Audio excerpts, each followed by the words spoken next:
Everyone, এইদিকে তো title thumbnail দেখে তো তোমরা অলরেডি সকলেই গেস করতে পেরেছো। তো চলো আগের দিনকারের ভিডিও নিয়ে আসি। এটা ছিল 30শে নভেম্বরের ভিডিও ক্লিপ।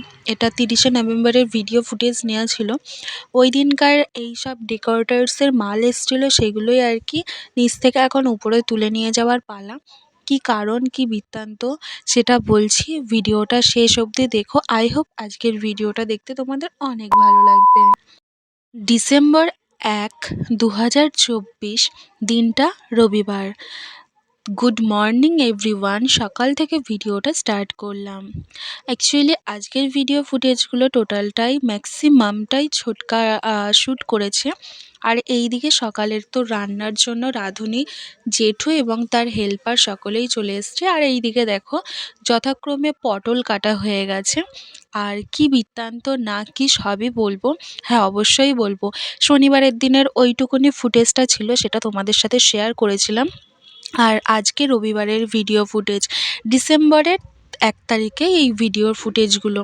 এদিকে তো সকালবেলা ময়াম টয়াম দিয়ে আমি ময়দা মাখিয়ে রেখেছি, এখন দাঁড়িয়ে পড়েছি বেলনি নিয়ে, সেগুলো লুচি করবো এই জন্য। সকালবেলায় রাধে রাধে, দেখো হরে কৃষ্ণা রাধে রাধে। সেই সকালবেলায় মর্নিংয়েই চলে এসছে আমাদের বাড়ি গোপালকে বোন কোলে তুলে নিল। নেওয়ার সাথে সাথে শুধু বোন নেয়নি, আমাদের বাড়ির ছোটো সেজো কাকিমা, মা, ভাগ্নি সকলে মিলে তুলে নিয়েছিল। এইদিকে তো তারপরে রান্নাটা প্রায় কিছুটা কমপ্লিট হয়ে গেছিলো। সকালের আজকে ব্রেকফাস্টে ছিল কাশ্মীরি আলুর দম আর লুচি। সকালবেলাতে সকালের টিফিন কমপ্লিট করার পরে দুপুরের রান্নাও প্রায় ওইদিকে হয়ে যাচ্ছিলো। ঝট করে এখন আমি একটু রেডি হয়ে নিই। চল আগে ইন্ট্রোটা সেরে নিই। অনেক তো ভিডিও বকবক করেছে, কোনো ইন্ট্রো দেওয়া হয়নি। চল আগে ইন্ট্রোটা সেরে নিই, তারপরে কথা হচ্ছে। চ্যানেল কেমন আছে তোমরা সবাই? আই হোপ সকলে খুব ভালো আছো, সুস্থ আছো। আমরাও বেশ ভালো আছি আর সুস্থ আছি। সকলে সুস্থতা কামনা করে এখন থেকে আমি আমার ব্লগ স্টার্ট করছি। তো ব্লগটা আমি স্টার্ট করছি আজকে ১ তারিখ, ডিসেম্বরের ১ তারিখ থেকে। ভিডিওটা এন্ড অবধি দেখতে দেখো। আই হোপ আজকের ভিডিওটা দেখতে অনেক অনেক ভালো লাগবে। যেই রকম টেনশান হচ্ছে আর তার থেকেও বেশি মনে আনন্দ হচ্ছে, আনন্দের সাথে টেনশান দুটোই হচ্ছে। হ্যাঁ, আজ সেই দিনের পালা। আজ আমাদের দুজনের মানে তোমাদের দাদাভাইয়ের আর আমার পাকা কথা, বিয়ের ফাইনাল ডেটটা আজকেরই দেখা হবে। তো যথাক্রমে ওদের বাড়ির সকলেই এসছে। সেই সময় আর ভিডিও সত্যি বলতে ফুটেজ নিতে পারিনি, কারণ তখন সত্যি বলতে প্রচুর ভয় করছিল। একটু একটু তো ভয় তো থাকে, যদিও আমাদের দুজনের বাড়িতে সকলেই জানে। তবু কেন জানি না সকাল থেকে প্রচুর পরিমাণে ভয়ও করছে। এরকম আমার লাইফে ফার্স্ট টাইম, যার জন্য প্রচুর পরিমাণে যেরকম ভয়ও লাগছে সেই রকম আনন্দও হচ্ছে। আর এই দিকে সবাই আসার সাথে সাথে তাদেরকে জল, চা, বিস্কিট দেওয়া হয়ে গেছে। আর ওই দিকে বসেছিল আমার কাকারা, তাদেরকেও আমি দিতে গেলাম। আর এই সময় ভিডিও ফুটেজগুলো মামুন বোনও শ্যুট করে দিয়েছিল। আর একটা কথা জানাই, চাটা বানিয়ে দিয়েছিল ছোটো কাকিমা।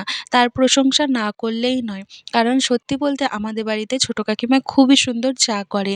যে একবার খাবে সে সত্যিই প্রশংসা করবে। তো এইদিকে অরণ্য আমাকে ও চা খাওয়ার পরে কাপটা দিল। এই সব ভিডিও ফুটেজগুলো মামুন বুনু, সত্যি বলছি, ও শ্যুট না করে দিলে হয়তো সেই পজিশানে আমি ভিডিও শ্যুট করতেই পারতাম না। কারণ এত মানে সকলেই প্রায় বড় গুরুজন রয়েছে আমার, যার জন্য তাদের সামনে গিয়ে আমি আর ক্যামেরাটাকে অনই করতে পারছিলাম না। এখানে তাদের পাশে দাঁড়িয়ে বসে তাদের সাথে একটু হেসে খেলে কথা বলে নিচ্ছিলাম। আর তার থেকে বড় কথা, যা যা করণীয় ছিল আমার, সকালবেলায় মানে আসার সাথে সাথে জল, মিষ্টি, চা, বিস্কিট দিয়ে তাদেরকে প্রণাম করে দেওয়া। এই সময়টায় বোন একটা কাজ করেছিল, ও সবার সাথে আমার আলাপ করিয়ে দিচ্ছিল। এমনি বাবা মা দুজনের তো আলাপ করিয়েছে, মানে তোমাদের দাদাভাইয়ের মা বাবা, তা বাদেও বোন আমাকে পার্সোনাল আবার আলাদাভাবে আলাপ করিয়ে দিয়েছিল। তো সকলের সাথে কথা বলে নিচ্ছিলাম। এখানে গুরুজন সকলেই তাদের কথা বলছিল। বিয়ের ডেটটা কোন সময় ফেলা হবে, কীরকম কী লোকজন হবে, কীরকম যাওয়া হবে, ছেলের আশীর্বাদ কবে হবে, মেয়ে আশীর্বাদ কবে হবে, এরকম গুরুজনদের নানান ধরনের বক্তব্য ছিল। তারাই গল্প করে নিচ্ছিল, কথা বলে নিচ্ছিল। আর বলে না গল্পের গরু গাছে ওঠে, এখানে তো গল্প হয়েই যাচ্ছে। ঘড়িতে এখন বেজে গেছে প্রায় 2:30। দুপুরের টাইম হয়ে গেছে, খাওয়া দাওয়ার জন্য দুপুরের টাইম হয়ে গেছে, যার জন্য এবারে তাড়াতাড়ি করে তাদের সকলকে উপরে নিয়ে যাওয়া হবে। আর এরই মাঝখানে আমি একটা কথা বলি, আজ ভিডিওর মধ্যে সুদীপদার কথা না বললেই নয়, আমার মেজো বোনাই। সে ভোরবেলা থেকে মানে ৩টে নাগাদে উঠে সে সমস্ত কাজ শুরু করে দিয়েছিল। সকালবেলায় বাপি উঠে বাজার করা, এমনি কিছু বাজার আমাদের আগের দিনই আনা ছিল, তা বাদেও কিছু বাজার আনা। সুদীপদাও সকালবেলা চলে গেছিলো মাছ টাছ আনতে। তো সেও প্রচুর পরিমাণে কাজ করেছে। আর যেহেতু জয়েন্ট ফ্যামিলির মধ্যে রয়েছি, আমাদের আজ অনুষ্ঠান অনেক লোক নিয়ে হয়েছে। আর এখানে সকলেই তো চলে আসলো। তারপরে খাওয়া দাওয়ার দিকে ছোটকা এইদিকে সকলকে দিয়ে দিচ্ছিল, ছোটকা, সেসকা, সুদীপদা, মেজদি, দিদি, আমি সকলকে খাবার দাবার দিয়ে দিচ্ছিলাম। আর এখানের খাবারগুলো সত্যি বলতে ওই দিন রান্নাগুলো সত্যি খুবই সুন্দর হয়েছিল, দুর্দান্ত। এখানে দেখো সুদীপদা পরপর সবাইকে দিয়ে দিচ্ছে। আর এত সুন্দর একটা মুহূর্তের মধ্যে তোমাদের দাদাভাইকে প্রচুর পরিমাণে মিস করছিলাম। হ্যাঁ, একটুখানি কমতি কমতি লাগছিল, হয়তো ও থাকলে আরও বেশি, মানে যে জায়গাটা একটু খালি ছিল সেই জায়গাটা আরও ভর্তি হয়ে যেত। তাহলে দুজনা থাকলে দুজনের মধ্যে আরও কিছু ভিডিও আমি তোমাদের সাথে শেয়ার করতে পারতাম। এই কয়েকজনের ভিডিও আমি সেইভাবে নিতে পারিনি, যতটুকুনি যা ভিডিও ক্লিপ নিয়েছি সেগুলোই তোমাদের সাথে শেয়ার করছি। এইদিকে তো ভাই আর কাকা বসে পড়েছে, তারাও খাওয়া দাওয়া করে নিল। এরই খাওয়া ফাঁকে দাওয়ার পর্ব চলছে।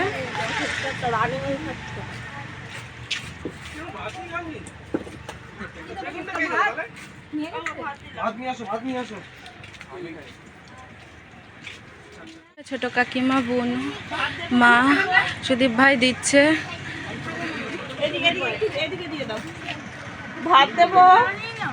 তখন শেষকা ভিডিও করতে বলছিল না, শেষকা ভিডিও করতে বলছিল না, ভিডিওটা করতে বলছিল। কিসের খাওয়া দাওয়া হচ্ছে, কিসের খাওয়া দাওয়া হচ্ছে?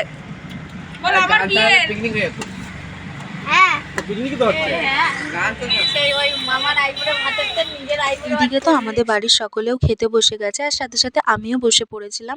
তোমাদের দাদা ভাইদের বাড়ির থেকে, মানে ওই বাড়ির থেকে যারা যারা এসেছিল, মা, বাবা, বোন, কাকা, শ্বশুর, কাকিমা, সবাই, তারা সকলেই নিচে বসে এখন রেস্ট করছে। আর তার থেকে বড় কথা, তারা এখনও গল্পের মানে ওই আলোচনাগুলো করছে, ডেট কবে কি ফেলবে না কি কি বৃত্তান্ত সেগুলো নিয়ে, আমাদের বিয়ের ডেট।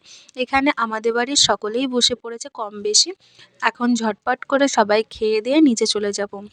আর আজকের দুপুরের মেনুতে ছিল সাদা ভাত, মুরগিঘণ্টের ডাল, বেগুনি, পটল চিংড়ি, মাংস, আর হচ্ছে মাছ, আর চাটনি, পাঁপড়, মিষ্টি। চলো এখন খাওয়া দাওয়া ঝটপট করে নিচে যাওয়া যাক।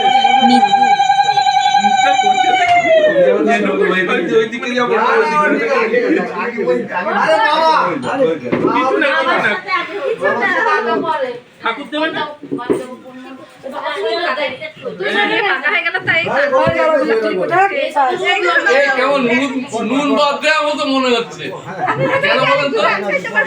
আসল লোকটারে পাচ্ছি না আমি। না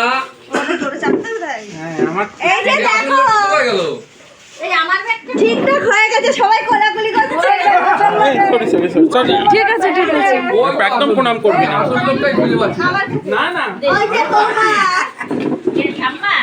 যার সঙ্গে